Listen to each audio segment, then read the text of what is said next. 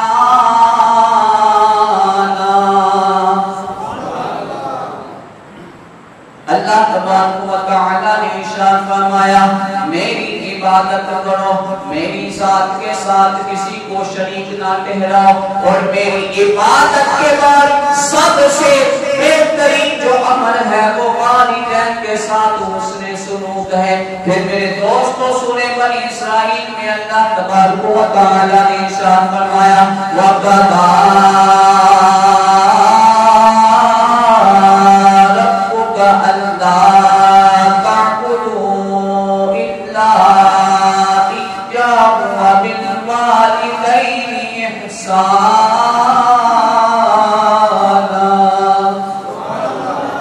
تمہارا رب تمہیں یہ حکم دیتا ہے کہ اس کے علاوہ کسی کی عبادت نہیں کرنی اور والدین کے ساتھ حسن سلوک کرنا ہے۔ میرے دوستو یہی وجہ ہے کہ ایک اعرابی جب میرے اور آپ کے کریم آقا حضرت محمد مصطفیٰ صلی اللہ علیہ وآلہ وسلم کی بارگاہ میں حاضر خدمت ہوتا ہے، حاضر خدمت ہو کر عرض کرتا ہے یا صلی اللہ علیہ وآلہ وسلم من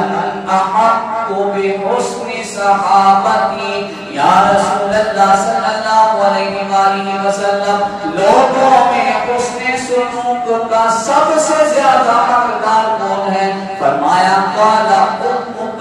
ثم من، پھر کون؟ فرمایا ثم امک، پھر تیری ماں ہے۔ فرمایا قال من، پھر عرض کرنے لگا یا رسول اللہ صلی اللہ علیہ وآلہ وسلم تیسرا درجہ کس کا ہے؟ آقا علیہ السلام نے ارشاد فرمایا ثم امک، چوتھی دفعہ جب اس نے کہا ثم من، پھر ارشاد فرمایا ثم ابوک، یا رسول اللہ صلی اللہ علیہ وآلہ وسلم ماں کو 3 درجے دے دیے، باپ کو 1 درجہ دے دیا، اس کی وجہ کیا ہے؟ آقا علیہ السلام کی اس حدیث مبارکہ کی اگر تشریح کرے محدثین کرام ارشاد فرماتے ہیں ماں کو 3 درجے اس وجہ سے عطا کیے گئے کہ ماں جب بچے کو جنم دیتی ہے ایک وجہ، ایک فضیلت اس وجہ سے دی گئی، دوسری فضیلت اس وجہ سے دی گئی کہ جب وہ بچے کی پرورش کرتے ہوئے جب وہ مصیبت اونچے اٹھاتی ہے. دوسری فضیلت اس وجہ سے دی گئی یا رسول اللہ صلی اللہ علیہ وآلہ وسلم. تیسری فضیلت کیوں دی گئی؟ میرے دوستو محدثین کرام ارشاد فرماتے ہیں تیسری فضیلت اس وجہ سے عورت کو دی گئی کہ جب وہ بچے کو جنم دیتے وقت درد برداشت کرتی ہے، اللہ کے پیارے حبیب صلی اللہ علیہ وآلہ وسلم نے تیسری فضیلت اس وجہ سے عطا فرمائی. اسی لیے تو میاں محمد بخش علیہ الرحمہ آپ ارشاد فرماتے ہیں کہ پاک محمد نے فرمایا کر لو خدمت مانی جسے نے کہا تک نہ ہو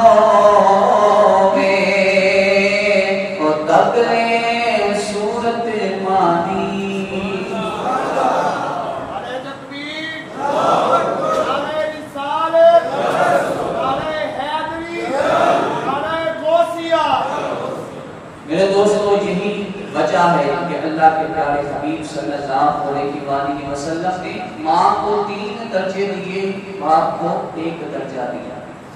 لیکن یہ بھی سمجھنا چاہیے کہ ماں کی فضیلت زیادہ ہے، باپ کی فضیلت کم ہے، دونوں کی فضیلت ایک جیسی ہے. اللہ تبارک و تعالی نے قرآن میں یہ ارشاد نہیں فرمایا وَقَضَىٰ رَبُّكَ أَلَّا تَعْبُدُوا إِلَّا إِيَّاهُ وَأُمُّهُ إِحْسَانًا، بلکہ ارشاد فرمایا وَبِالْوَالِدَيْنِ إِحْسَانًا، دونوں کے ساتھ اس نے سلوک کا معاملہ کرنا. میرے دوستو آقا علیہ الصلوۃ والسلام نے ارشاد فرمایا جنت ماں کے قدموں کے نیچے ہے. کہاں ہے؟ بلند آواز سے، جنت ماں کے قدموں کے نیچے ہے. ماں کی خدمت کر کے انسان جنت کو حاصل کر لیتا ہے، لیکن باپ جنت کا دروازہ ہے. جنت میں داخل تب ہی ہوگے، جنت میں داخل تب ہی ہوگے کہ جب میرے دوستوں ماں کے ساتھ باپ کی بھی عزت کرو. ایک شخص بارگاہ رسالت امام صلی اللہ علیہ وآلہ وسلم بھی حاضر ہوا، حاضر خدمت ہو کر عرض کرنے لگا یا رسول اللہ صلی اللہ علیہ وآلہ وسلم میں ہجرت بھی کرنا چاہتا ہوں، جہاد بھی کرنا چاہتا ہوں، یہ جو فضیلتیں ہیں، یہ جو برکتیں ہیں میں سمیٹنا چاہتا ہوں، اس ثواب کو سمیٹنا چاہتا ہوں، جہاد میں شرکت کر کے اللہ کے پیارے حبیب صلی اللہ علیہ وآلہ وسلم کا جام شہادت نوش کرنا چاہتا ہوں. آقا نے یہ صلاۃ و سلام نے ارشاد فرمایا مجھے یہ بتا کہ تیرے ماں باپ زندہ ہیں؟ ماں باپ زندہ ہیں؟ عرض کرنے لگا یا رسول اللہ صلی اللہ علیہ وآلہ وسلم اللہ کا شکر ہے دونوں ہی زندہ ہیں، دونوں ہی زندہ ہیں. آقا علیہ الصلوۃ والسلام نے ارشاد فرمایا میں پھر تجھے ایسا کار خیر جو ہے نا بتاؤں گا کہ تو وہ کام کرے گا اللہ تعالیٰ تجھے ہجرت کا بھی ثواب عطا فرما دے گا، جہاد کا بھی ثواب عطا فرما دے گا. یا رسول اللہ صلی اللہ علیہ وآلہ وسلم وہ کیا؟ ارشاد فرمایا گھر لوٹ جا، گھر جا کے اپنی ماں کی بھی خدمت کر، اپنے باپ کی بھی خدمت کر، تجھے ہجرت و جہاد دونوں کا ثواب عطا کرے. میرے دوستو جن کی حیات ہیں ان کو کیا چاہیے؟ ان کو کیا چاہیے کہ ماں باپ کی خدمت کر کے وہ جنت حاصل کرے. میرے اور آپ کے کریم آقا حضرت محمد مصطفیٰ صلی اللہ علیہ وآلہ وسلم نے ارشاد فرمایا ناک خاک آلود ہو اس شخص کی، وہ شخص زمین و خار ہو کہ جس کے والدین اس دنیا میں ہیں اور وہ ان کی خدمت کر کے جنت حاصل نہیں کرتا، بلکہ ارشاد فرمایا جو ماں باپ کی خدمت کرے میں محمد مصطفیٰ صلی اللہ علیہ وآلہ وسلم ضامن ہوں کہ اللہ تبارک و تعالی اسے جنت عطا فرمائے. اسی لیے تو میاں محمد بخش علیہ الرحمہ نے کیا خوب ارشاد فرمایا کہ بھائی بھائیاں دل بڑے ہوں تے پائی پایاں بابا بات سرا دے تاج محمد تے ماواں ٹھنڈیاں چھاواں۔ میرے دوستو، عورت کو چوتھا رتبہ، چوتھا جو دور ہے عورت کا، وہ ہے کہ جب وہ ماں بنتی ہے۔ اسی لیے میرے دوستو، دین نے ماں کے بڑے رتبے بیان کیے ہیں۔ اگر ہم ماں کے رتبے بیان کرنے لگے تو وقت اپنے دامن میں اتنی وسعت نہیں رکھتا۔ المختصر، بس اتنا ہم کہیں گے کہ جو عزت، جو فضیلت، جو عظمت دین اسلام نے عورت کو دی ہے، وہ کسی اور دین نے عورت کو نہ دی ہے، نہ دے سکتا ہے۔ عورت اگر گھر میں ہو سکون کا باعث ہے، عورت اگر بیٹی کی صورت میں ہے تو پھر بھی سکون کا باعث ہے، بہن کی صورت میں ہے تو پھر بھی سکون کا باعث ہے، بیوی کی صورت میں ہے پھر بھی سکون کا باعث ہے، اور اگر ماں کی صورت میں ہے تو پھر میرے دوستو خوش ہو جانا چاہیے اس بات پر کہ جب آپ کام پر نکلتے ہیں، ماں ہاتھ اٹھا کر دعا کرتے نا، اللہ تبارک و تعالی اسی وقت قبول فرمائے۔ حضور غوث اعظم